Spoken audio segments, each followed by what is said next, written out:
secreta. Para ampliar esto, tenemos ya conectado a nuestro invitado, quien es el abogado Andrés Reyes. Él nos va a hablar en profundidad acerca de este nuevo reglamento a la ley de inteligencia. Bienvenido, abogado, este es su espacio Voces y Opiniones. Diana y Francia estamos por acá de este lado de la cabina.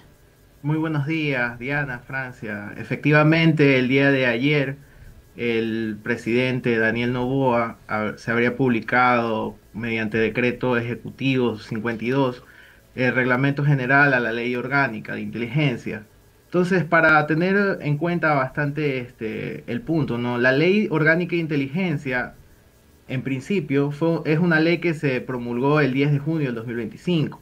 La ley orgánica establece el marco normativo general del Sistema Nacional de Inteligencias, principio, control democrático, límites, actuación, inteligencia y contrainteligencia. En cambio, el reglamento general a la ley orgánica de inteligencia, es decir, este reglamento del que estamos hablando, su finalidad es desarrollar y aplicar la ley orgánica de inteligencia, pero sin modificarla ni contradecirla, porque esto es un principio de subordinación normativa, por cuanto se emite por decreto ejecutivo. Así, existe una jerarquía, eso es lo que quiero que se tome en cuenta, ¿no? Que una es inferior y otra es mayor. Así como decía Diana, existen varios temas, la verdad es que es sorpresivo un poco porque existen ciertas contradicciones respecto a la ley orgánica y el reglamento, siendo que en la naturaleza de la entidad rectora, en el artículo 9 de la LOI, la entidad de derecho público de rango es en rango ministerio. La máxima autoridad no puede ser miembro activo de las Fuerzas Armadas o la policía. En cambio, en el reglamento, en el artículo 15, permite la incorporación de miembros de las Fuerzas Armadas y Policía de forma permanente y subordinada a la entidad rectora. Hay una contradicción indebida, violando la naturaleza civil de esta institución que se está creando. Asimismo, en cuanto a la rendición de cuentas, en el artículo 14 de la LOI, la rendición de cuentas era anual y ante la Asamblea Nacional en sesión reservada y asimismo ante la Contraloría. En cambio, en el reglamento no se ha previsto el control que va a tener la Asamblea, ni su forma ni ejecución. Simplemente se ha visto que el control se encuentra exclusivamente en la Contraloría. Eso reduce el control legislativo, debilitando los pesos y contrapesos democráticos.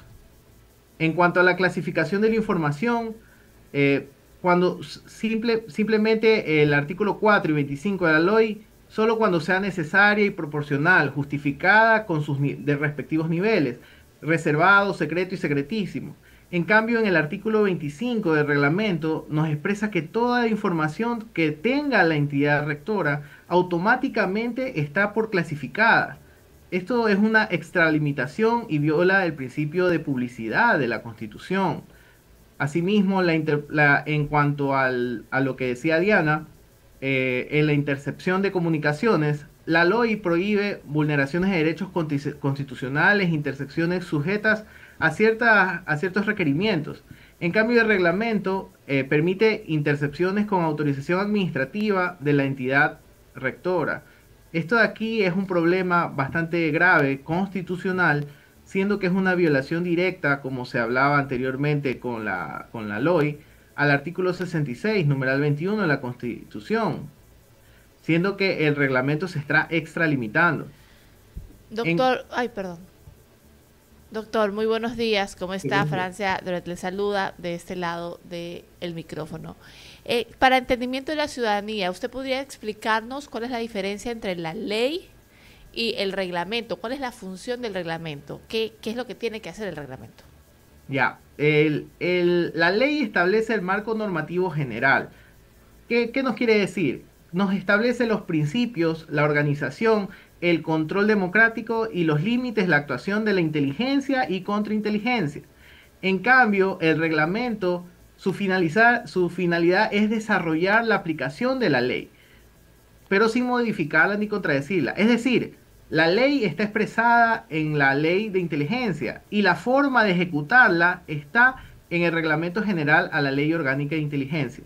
Perfecto, o sea, vemos aquí que en ciertas cuestiones existe una contradicción entre el reglamento, que Así es. debería ser el mecanismo para dar para ejecutar la ley. Sin embargo, vemos que hay puntos que están contradichos o que están contrapuestos, ¿no?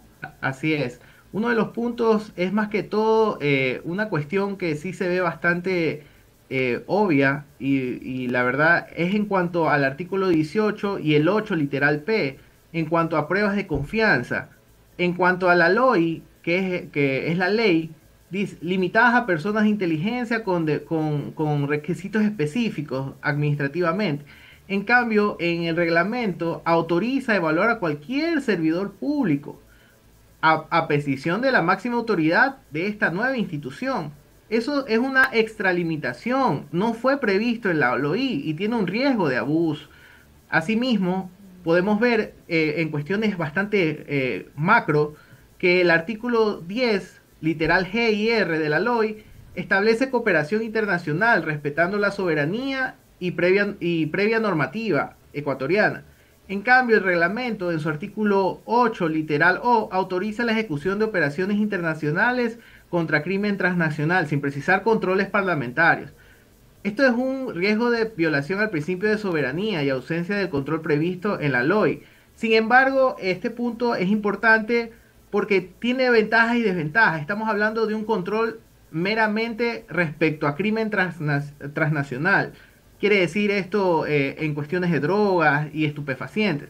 Entonces, a pesar de que existe una contradicción, sí es el reglamento está tratando de subsumir la condición que vivimos ahorita los ecuatorianos en cuanto a la delincuencia, por lo cual no todo es malo.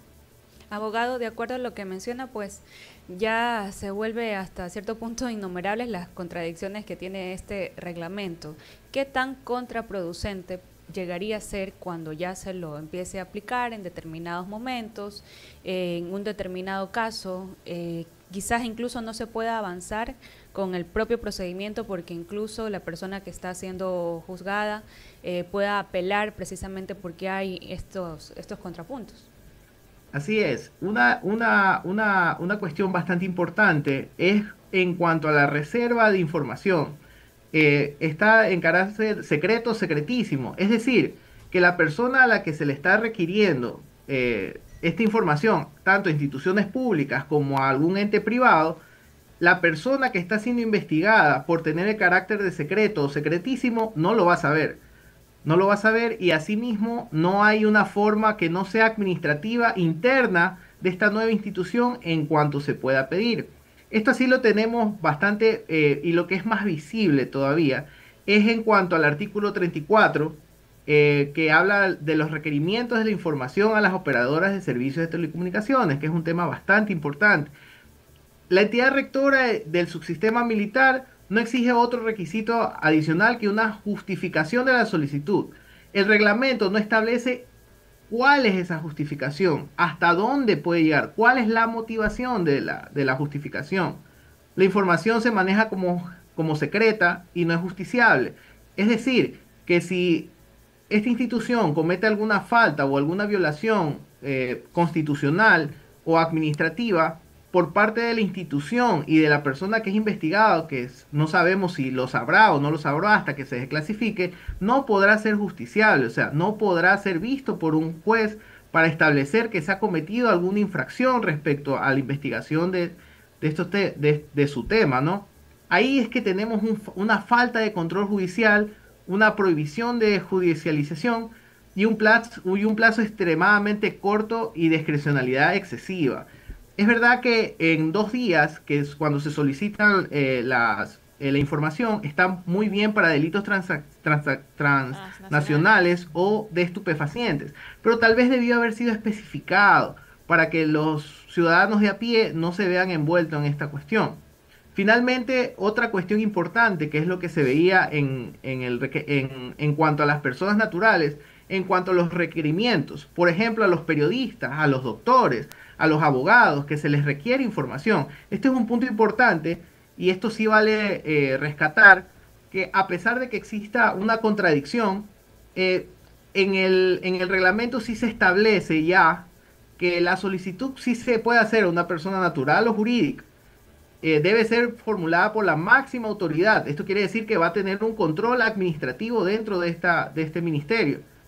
y hay un punto importante. El artículo 35 nos dijo que tiene que tener un respeto, esta solicitud tiene que tener un respeto al ordenamiento jurídico vigente y a los derechos y garantías constitucionales. Esto ya es una garantía que se nos ha dado en el reglamento. Aquí ya se está comenzando a hacer las cosas bien y mejor. Hay ciertas cosas que están todavía en el aire, pero esta parte en donde un periodista, un abogado, un médico podrían desconocer o negarse a transmitir la información por la ley vigente. El médico podría negarse invocando la Ley Orgánica de Salud, reserva médica. El periodista, amparado en el artículo 20 de la Constitución, reserva de fuentes. Y el abogado, protegido por el secreto profesional, reconocido en el artículo 233 y principios constitucionales. Entonces vemos que sí hay una diferenciación entre la ley y el reglamento en cuanto a protección, en cuanto a los datos que las personas naturales que reservamos de otras personas naturales, de ciudadanos que defendemos o tenemos bajo nuestro cuidado, que podemos realizar una negativa. Y siguiendo con ese ejemplo, ¿a cuál deberíamos hacer caso? En cuanto a la ponderación, nosotros tenemos que hacerle caso a la parte constitucional, primeramente.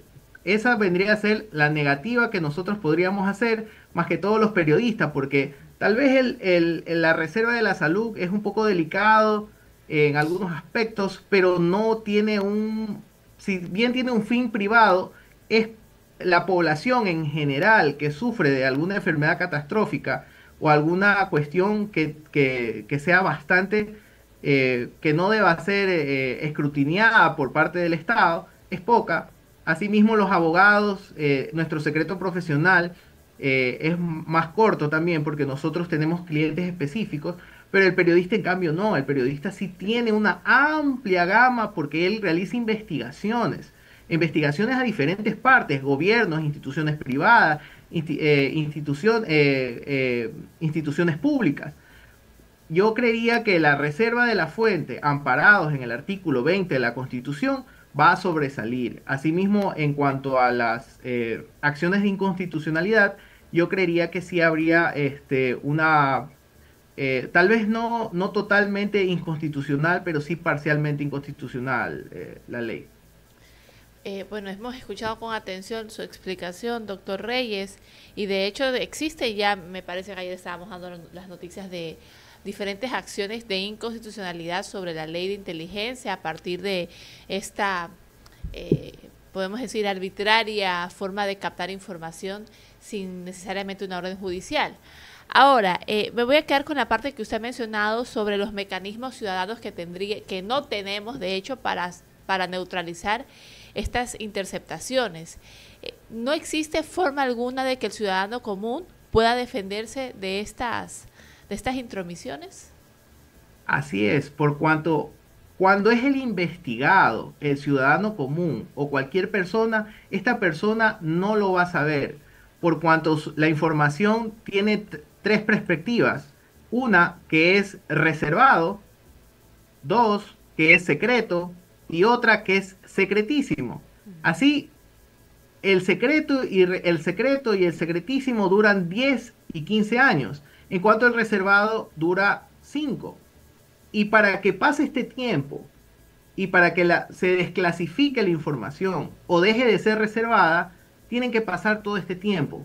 Si es que no, la máxima autoridad de esta institución decide reclasificarla en secreto o secretísimo, y así sucesivamente. Entonces, estamos hablando de que el ciudadano de a pie nunca va a saber que le han investigado.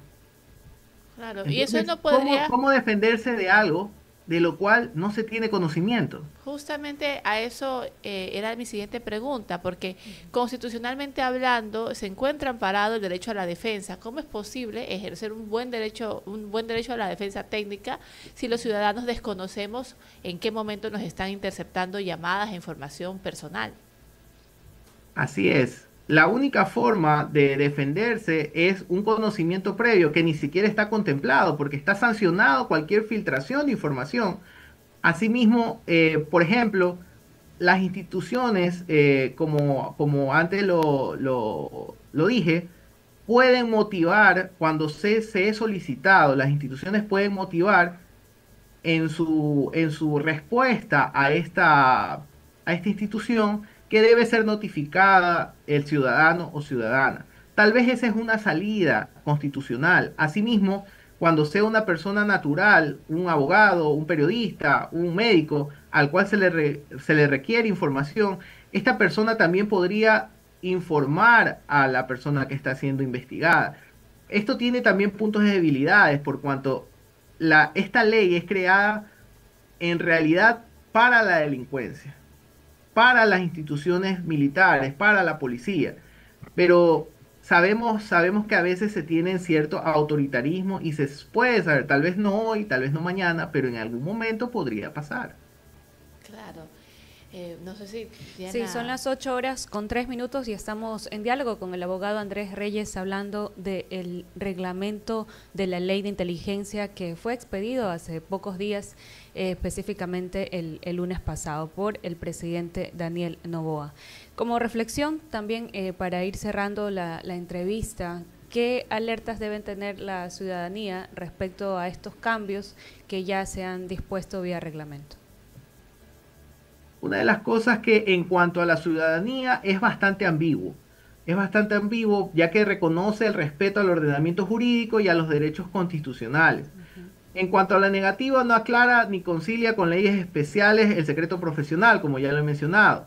Podría ser interpretado de manera excesiva por parte de la autoridad de inteligencia, presionando a las personas naturales, común y silvestres como nosotros, bajo amenaza de incumplimiento, lo que acarrea sanciones penales. El estrictamente necesario queda a discreción subjetiva de la autoridad, es decir, que cuando se le requiera a un ciudadano, cuando se le requiera a una persona jurídica, cuando se le requiere a una institución pública, es a discreción subjetiva de la autoridad requiriente. Estrictamente necesario es un marco demasiado amplio. ¿Qué es estrictamente necesario para esta institución? Los casos problemáticos, como ya lo establecí, es más que todo en cuanto a los médicos, los periodistas, los abogados. Y en conclusión general, existe un problema altamente de inconstitucionalidad en cuanto a la ausencia de control de judicialización y prohibición de judicialización en cuanto a la intersección de telecomunicaciones. Y en cuanto a las personas naturales, es potencialmente conflictivo. No es muy riesgoso con el reglamento, con la ley sí lo era, con el reglamento se ha atenuado el riesgo por parte de las personas, del personal civil, pero las instituciones sí están obligadas por ley. Correcto. Con esto queremos dar gracias al abogado Andrés Reyes por habernos acompañado aquí en Voces y Opiniones, tratando de aclarar un poco más este documento legal, pues que ya es de alcance para toda la ciudadanía y así que deben estar empapados acerca de lo que contiene. Muchas gracias, abogado, por estar acá. Muchas gracias, Diana, Francia, tengan muy buen día.